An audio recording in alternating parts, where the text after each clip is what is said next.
Hello, everyone. This is Political Director of Local 888, Anthony Landry.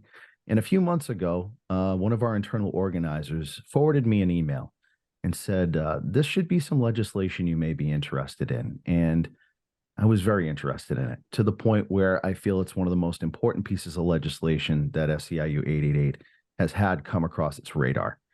And I would like to introduce you to not only the authors and leaders of this legislation, but real life heroes that I have an opportunity to testify with to get this legislation passed. So first, I'd like to introduce you to my new friend, Deb. Deb, could you introduce yourself? Sure, thanks, Anthony. I'm Deb Falzoi. I co-founded End Workplace Abuse with Vicki, who you'll hear from.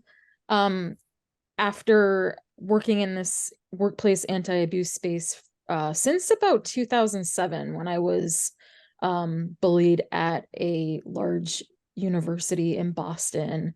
And at the time, well, I still can't believe that it's legal, but at the time I was pretty shocked that one person could like disrupt my whole career if she wanted to. She was bullying several people at the school.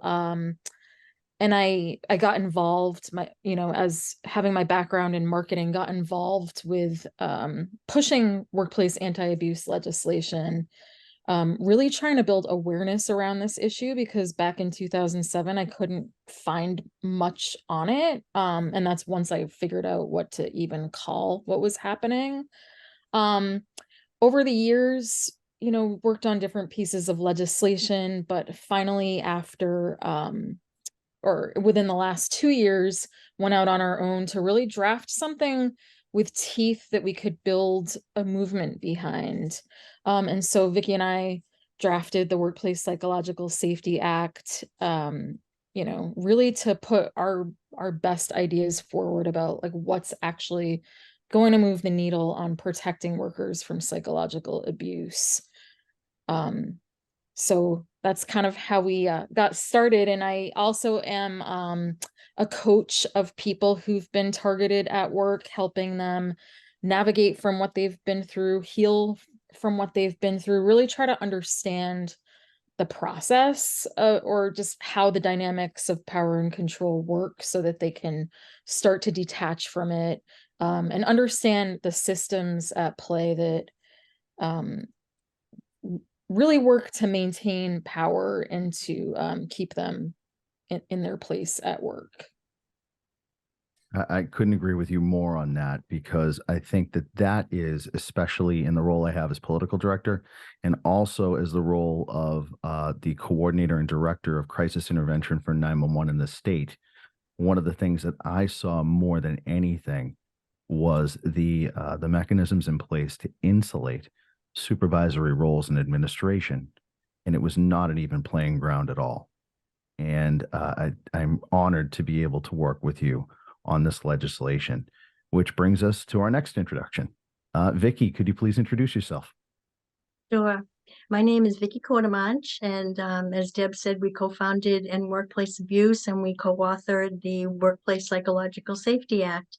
And as Deb was talking about her raising public awareness, I was a recipient of that.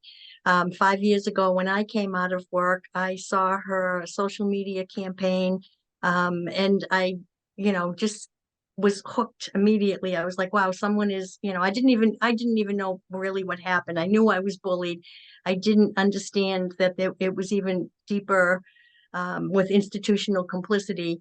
And, I love that she offered all these things. You could come on and you could do text banking, you could work on organizational endorsements, these variety of things. And I took on the most simple, that I could sit at my computer in my pajamas, because I had a lot of significant health harm from the bullying and mobbing that I occurred. And so, but it was, I felt like it was the moment that I took back my voice too. I was saying, you know what, I'm going to do something about this. And I continued, with Deb for the next couple of years. And then 2 years ago, we were on another organization, and there were actually several people who walked away from that organization. And at that point in time, Deb and I were kind of like, what do we do now?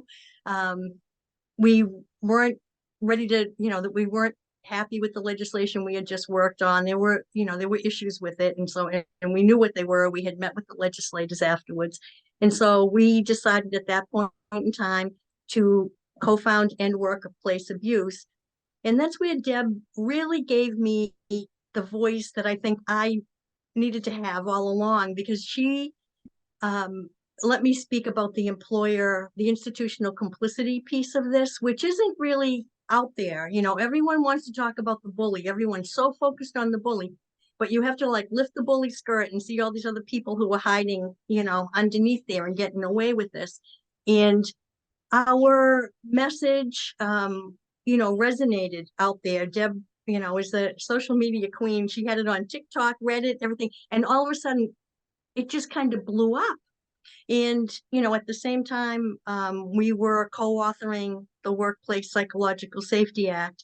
And we didn't know, where to begin. We said, you know what, let's just take the Puerto Rico legislation. It's standalone legislation. And then we decided to take a look at these other laws that have passed throughout Europe and Australia and different places. And we just kind of said, what do we need? What are we hearing? What can we do? What do we have to do? And we kind of put this together.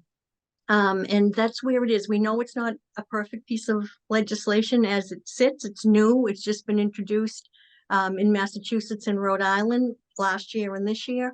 And, but that's where we started. You had to start someplace, and that's it. Well, you're absolutely right that, Massachusetts needs some tidying up.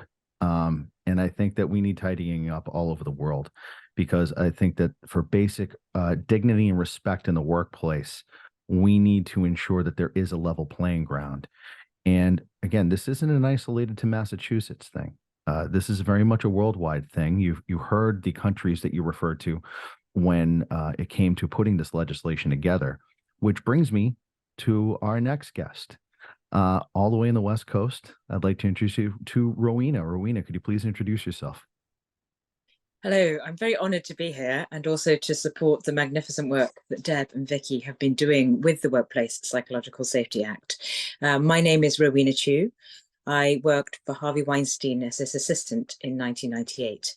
I was assaulted by him in a hotel room in Venice as part of the Venice Film Festival. And then a fellow assistant and I, Zelda Perkins, were then coerced into signing a non-disclosure agreement, which silenced our ability to talk about the assault, but not only that, but also our workplace conditions at Miramax during the time of the assault, and further, the situation in the legal firm where our NDA was negotiated. So we were silenced for 20 years until the New York Times blew the cover off our story and a number of other stories and reignited the Me Too movement at the end of 2017. I maintained a further 2 years of silence. My story had featured anonymously in the original New York Times article that sparked the Me Too movement, but I hadn't permitted at that point for my name to go into the public space. 2 years later, I did join the She Said book tour. I came out with my name live, actually, on breakfast television on the NBC Today show in front of an audience of 4 million people.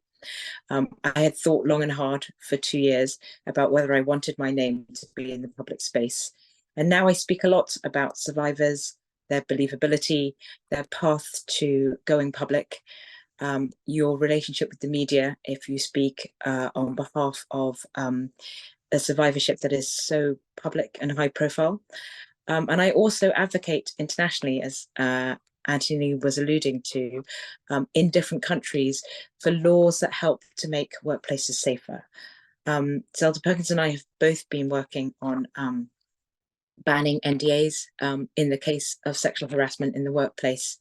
And I've advocated on behalf of those sorts of laws, not only in the US, but also in the UK, in Canada, Australia, in Asia, and in other European countries. Rowena, thank you so much for your leadership in this. No one came here today coming from a moment of just respect. It came from a place of pain. It came from a place of hurt, and the strength that it takes to take that and turn it into advocacy to ensure the safety of others will never have to go through that. The amount of respect that I have for every single person on this call and every single person working on this legislation, and even the people who haven't had the ability to speak up yet, who are finding that strength. I applaud you, and I will support you in any way possible. And I'm grateful that you are here today to help possibly affect someone who may be listening to this, to advocate, to reach out, and to strengthen others to come to the place where you three are today. So with the legislation, this is a massive, massive piece of legislation because it affects every single worker, every single workplace. And it's not just a collective bargaining agreement in a way. It's not just a perk in your contract. What this is it is literally taking the hardwiring out of a system across the Commonwealth, across the country, across the world, and reprogramming it from its faulty wiring. Because what it is it protects the top, which is the smallest percentage of people controlling the workers. The workers think they have a voice, but when you actually start reading or go through the legal system, you'll start seeing just how insulated these parties are up and above. And as Vicki said earlier, it's not just one person. This is an entire system that needs to be reorganized. So, Deb, when you first came upon this journey, where did you begin? Where did you go? What road did you go down? How did you research this? And then what led you to Vicki? Vicki, like she explained, worked on endorsements with another piece of legislation. But I think, when Vicki mentioned that game-changing piece of when she brought forward the idea of focusing on the employer, that really resonated with people. It resonated. A lot of people said it's one thing if I'm dealing with one toxic person, a coworker or a boss, but the people really felt this level of betrayal from their employers who didn't do anything about it, or worse, retaliated against them. And then I think feel this other layer of betrayal that our government hasn't stepped in and said, this harm that you're incurring is a problem and it shouldn't be happening.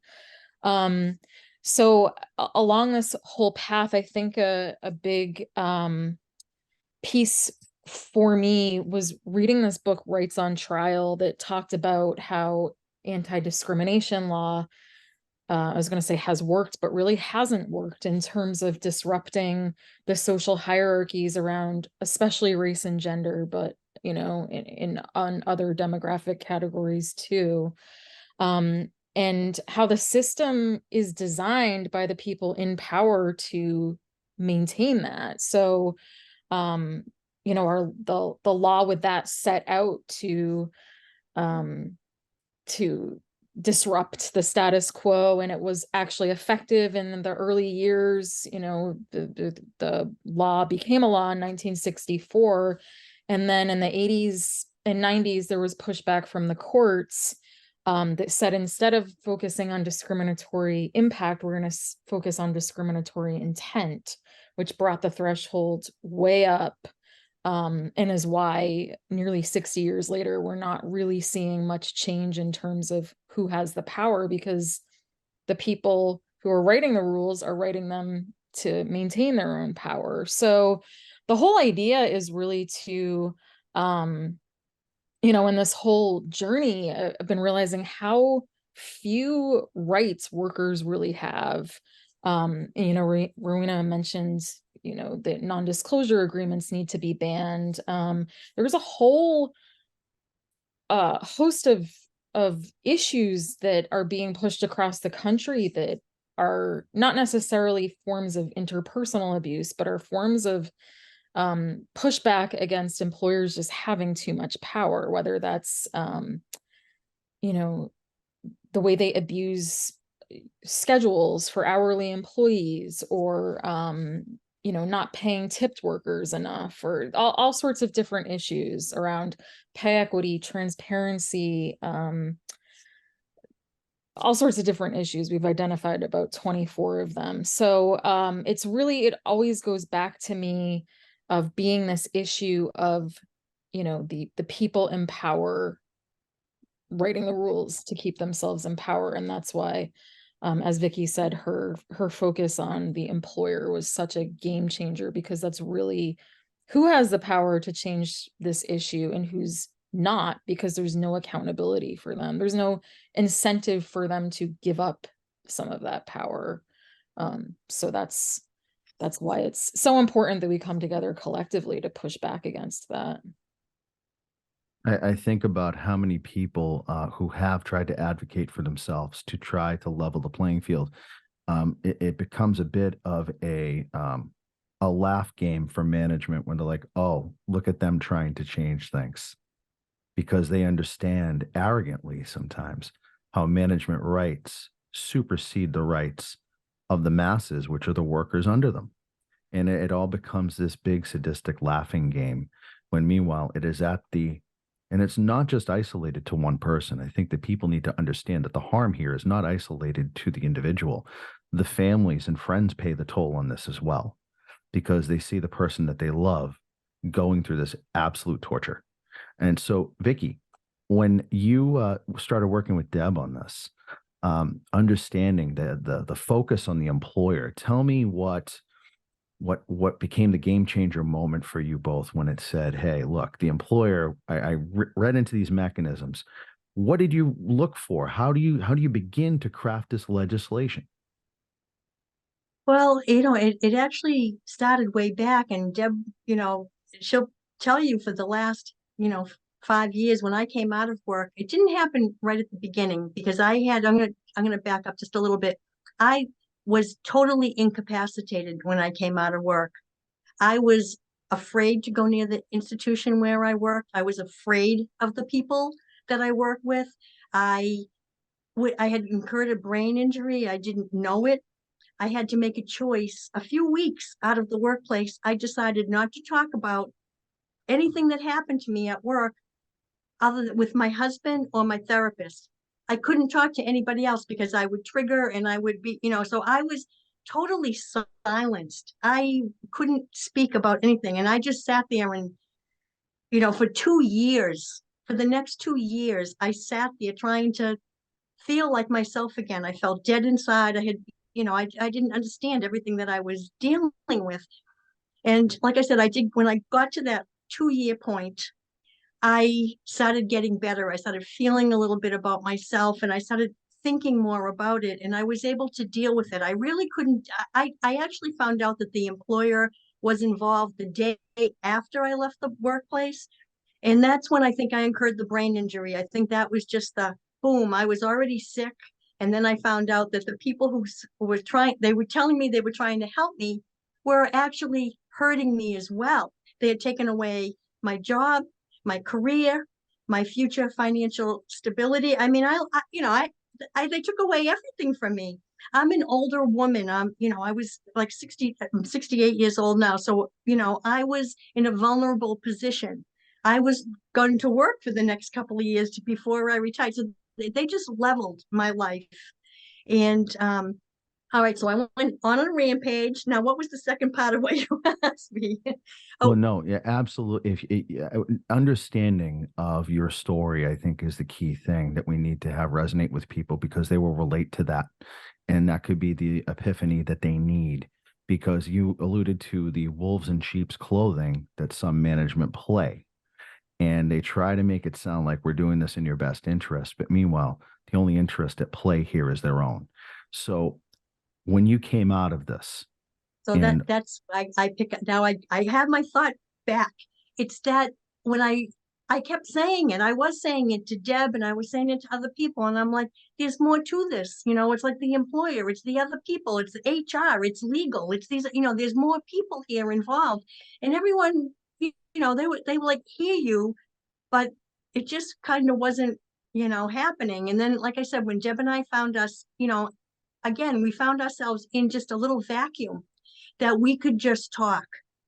And, just the two of us, and say, look, this is what they did. And she's like, okay, go ahead, write it. How did it happen? So I just started writing about what they did, what they said, and that's what it was. And that was the blueprint. And we had also worked on with another campaign, and it was a young man who committed suicide after being bullied and mobbed in the workplace, and his parents have filed a lawsuit. And that lawsuit, and when you read it, it's a blueprint of bullying and mobbing. So I think that kind of empowered me. That happened like the year before.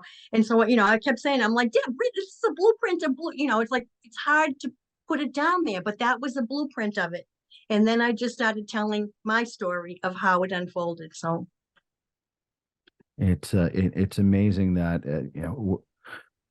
doing crisis intervention work, and when you have that moment of relating and actually seeing like, oh my gosh, this is exactly what happened. And obviously it's such an awful situation, a worst case scenario where this young man took his life.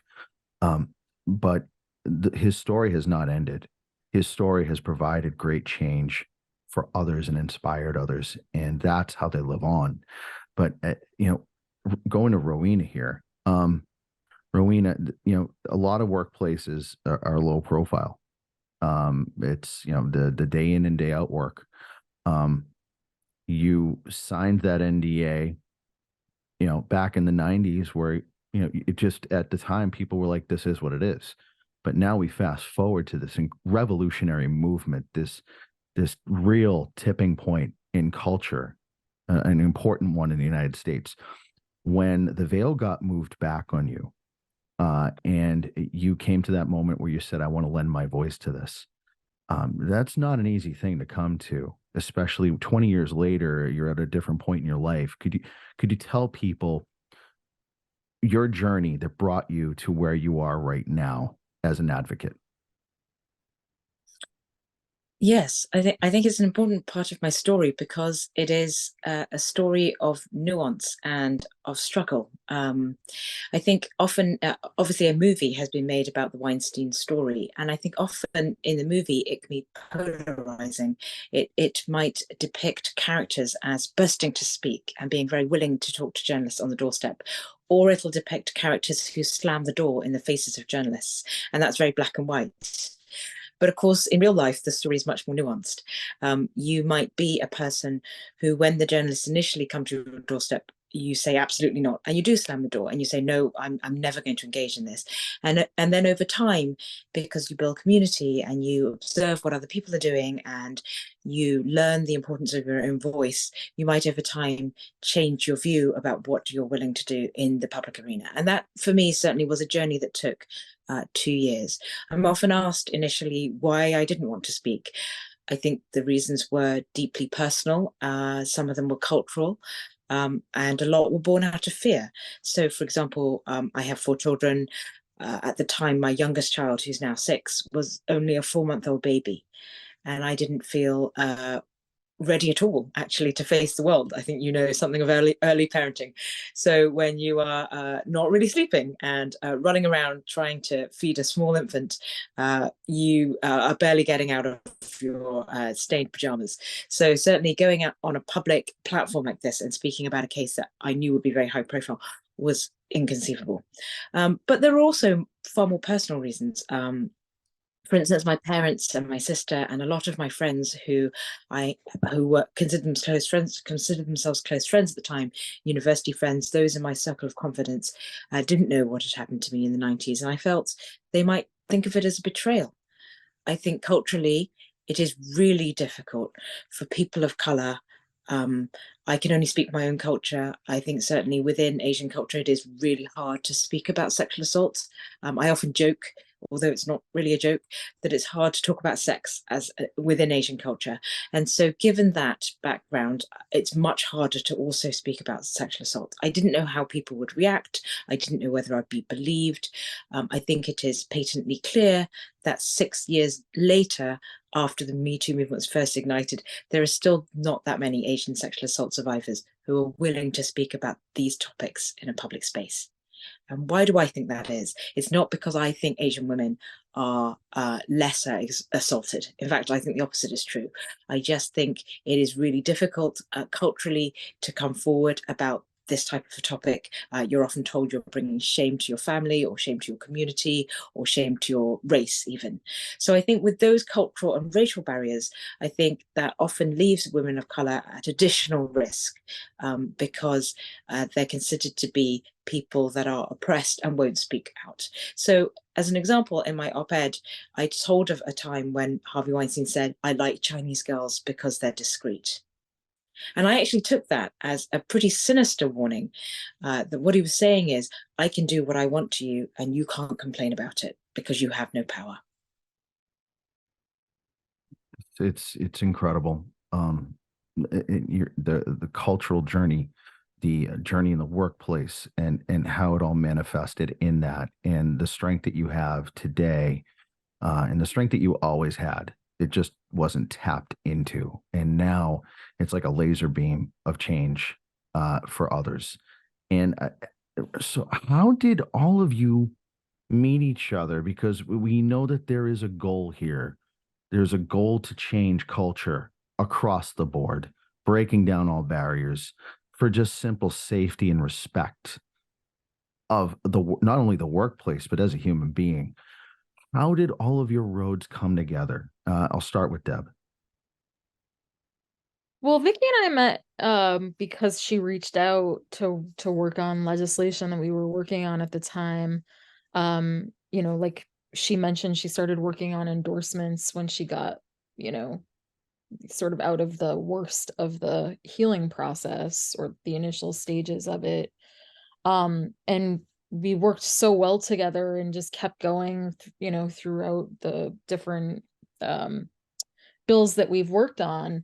And then this year we got, I think it was maybe 4 or 5 months notice about when the hearing was going to be in Massachusetts. And we realized, at first I was like, oh, I wish it were sooner. But Vicky was like, well, now it gives us all this time to plan, and get experts and advocates in. So we spent the summer, I'm back in grad school for social work, and luckily had the summer off, and spent a lot of time reaching out to people and trying to we took the findings that we drafted and worked around that in terms of, the different angles. So there's like the business angle of this issue, there's the connection with sexual harassment, and that it is a bullying tactic that, reinforces power structures. So in getting at that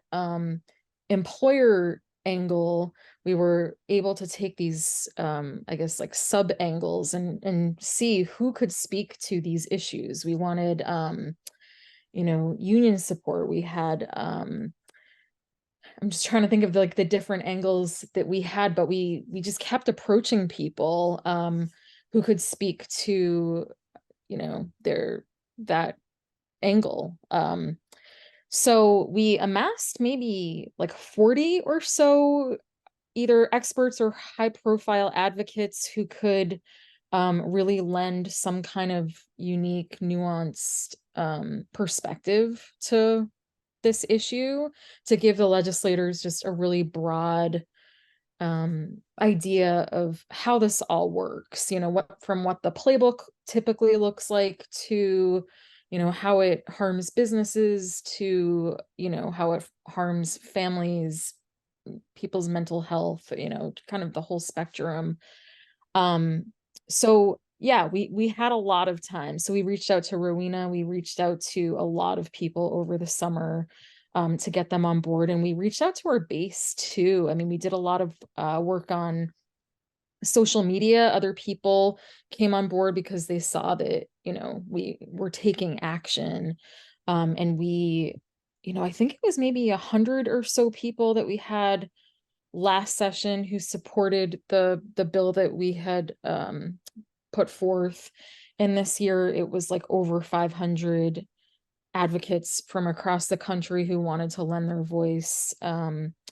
most of them in the form of written testimony, but we just really saw this momentum, and we were it was a lot of different pieces coming together, having the time to put that, to assemble this group of people, expert testimony, but also just the time to like amass a group of people and for advocacy, and then being on TikTok and having other people with big followings also share this information. It just kind of kept going. I think people really I think that this issue really resonates with a lot of people.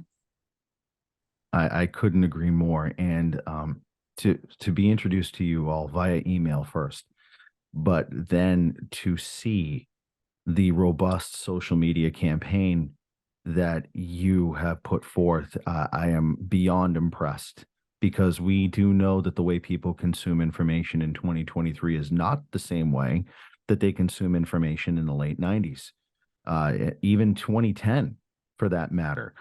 We have come a long way. People consume it by this, or my virtual background is not helpful, but on the side angle, you can see it's my phone. But at the same time, the fact that you have taken this campaign to places that are far, far ahead of where most are with their legislation, and to know the voices attached to this. When I met you on the front steps of the State House and had an opportunity to meet all of you, I just stepped back for a moment. I looked and I said, wow, I am amongst people who are the strongest people I may meet in my life, and they are taking their strength and using it to strengthen others. And that is what keeps me pushing this forward too, because I am with you until we can get all 50 states in the union and whatever country needs to change this, because I look at it as a human right. This is a human right that needs to be passed. And from the union point of view, I was a municipal worker for 21 years, and I was shocked because I felt like the world is a bit upside down in municipal work. When you see how people are to be treated, when you come from the outside and you go in, everybody thinks you hit the lottery, you have a city job, things of that nature. But really, when you look at it and you break things down, there is a lot of neglect and institutional indifference to the needs of the employees. And many times the grievance process is so prolonged that it's exploited in a way, because a lot of these employers are just focused on the short-term results, and they know the grievance process could take 1 year to 2 years to play out, and they'll take the loss in the long run, but they'll do what they need to do right now. And they don't care about the harm that it causes for people. You brought up earlier the schedule changes that they try to negotiate those down to a week now for people instead of giving people a month. And they don't understand how it adversely affects childcare. It adversely affects people who are the primary caretaker of an elderly parent, things of that nature, special needs children. I think that we all have our unique road here, and we all are coming to the same common area. And to see the united front on this, I think, is what is the most impressive, because it's different pain, but it's the same pain at the same time, if that makes any sense. It's this violation of a human right in my eyes, of just respect and dignity. And Vicki, where would you like to see this? Because I know the legislative session, we had our first testimony on, and we're probably going to have to go back for more, and I know you're ready for it. What is your ultimate goal? Because we know Rhode Island passed it. With Massachusetts, where would you like to see this go after Massachusetts? So our plan right now is we're trying to amass our army. We don't know how many people actually gave testimony in support of H.1882. We're in the process of finding that out, but we want to take that army and go to Rhode Island. And we're starting to, thinking the beginning of the year, we have to start making inroads with the House, because they are too, like in Massachusetts, when we testified before a joint committee of senators and House representatives, in Rhode Island, you have to testify before the Senate and then before the House. So you testify, there's 2 public hearings. So we are trying to get ahead of that House public hearing.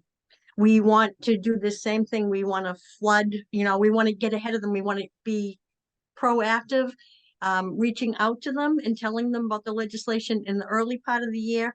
Then Deb and I have talked about planning a date that we could all proactively, like maybe Rowena will come in again, come to Rhode Island, because they give you very short notice for a public hearing. So we might not be able to pinpoint that, but we could do some activism in the, in the month when we suspect that meeting is going to come, and take this army of advocates to submit, testimony in support of it. So that's our plan. That's been our whole plan all along, is this strength in numbers.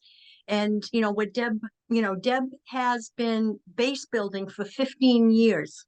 Okay, so that's where, when you said, where does this come? This is where it's coming from. It's from her base building that started 15 years ago. Her social media savvy, that you said, it's incredible. And so she's pulling people that, from all over the place, that she's been doing for 15 years, but she's doing it, in new ways too. And that's our plan, is to go together. Absolutely correct. We go together, and I would be honored if I could take that drive down 95 to help you with that. I know we're coming up on time here, and Rowena has to go. But Rowena, you travel the world now for change, and I really hope to see you wherever we go with this legislation. Could you tell us? This is a very high profile situation for you. What would you like to have your legacy be going forward? What would you like to do and impart upon other people in their day to day? I do know you want them to know that they're not alone, but what would you like to leave going forward as your legacy? Gosh, that's such a difficult question, because I think lots of different thoughts flew through my mind when you mentioned that. I think I spoke, perhaps even at my testimony in Boston, about the idea that you have to attack the Me Too movement, how the Me Too movement is going to make the biggest change. You sort of have to bite the sausage from both ends.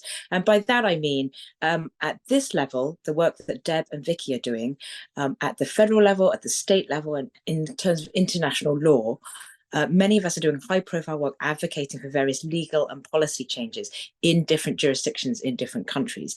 And I think that is the high-profile and visible work. And then the hard work is to go into schools, colleges, workplaces, religious institutions, one by one, and talk about, but what's really happening here? Let's be honest about what culture, what culture are you perpetuating? What are your policies? And sort of chipping away at things right at the bottom, where you're talking to people one-on-one, and you're trying to establish what it looks like within a workplace, what sort of barriers to a more open, a more transparent and non-hierarchical culture are in place in a workplace. And I think that work is unseen, unsung. It's very hard work, because you're really going into one organization at a time and having very honest conversations about how to change culture. But I think in terms of really impacting the everyday life of the worker that you've already discussed, going into you can't avoid the hard work of going into each organization and trying to make change.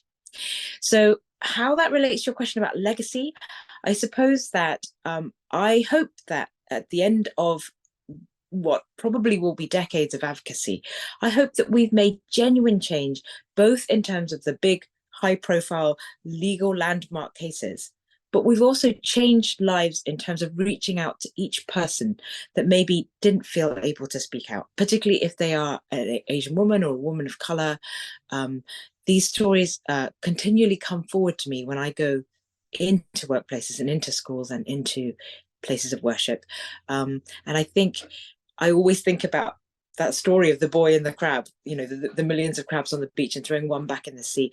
Each conversation we have, each workplace we go into, we make a difference perhaps to that one person, but that is crucially important. Absolutely. The phrase I use at work is brick by brick. We're going to rebuild every single workplace, brick by brick, and we have to be patient and we have to be thorough with it. and it applies to this as well. And I would like to thank everyone for their time today in joining us on our podcast at 888. And we cannot wait to take our message back to our membership. And I'm looking forward to having a very long, productive relationship with all of you and advocate alongside of you going forward. And Deb, could you remind everyone what the bill number is? Sure. In Massachusetts, it's H.1882. And if people want to take action, they can go to psact.org. And they can take action right at the top. We have a link for them to send a message, template message, or they can change it right to the joint committee that's making this decision, so they can take action, direct action very quickly. Deb, Vicki, Rowena, thank you so much. Have a wonderful day. And thank you everyone for tuning into the Local 888 podcast. Have a great day.